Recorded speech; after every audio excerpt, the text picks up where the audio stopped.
Soda সামান্য, ছোট 1 চামচ কাঁচা লঙ্কা কুচি, 1 চামচ জিরার গুঁড়া দিলাম, হলুদ গুঁড়া,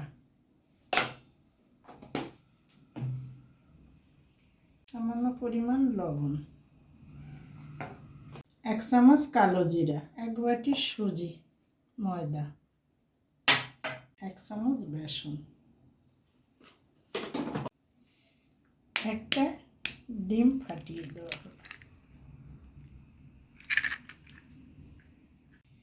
1 চামচ শাহি গরম মশলা। এবার এটাকে মিশিয়ে নেব। সামান্য পরিমাণ জল দিতে হবে।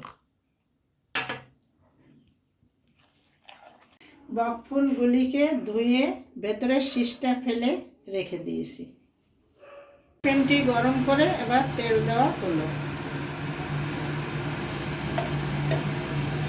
এখন বকফুলটিকে ব্যাটারে মাখিয়ে তেলে ছেড়ে দেব।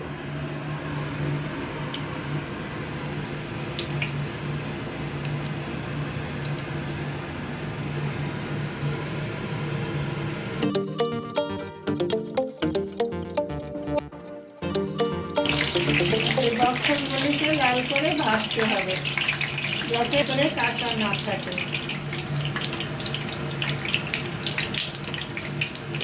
রেডি হয়ে গেছে আমাদের বকফুলের বড়া।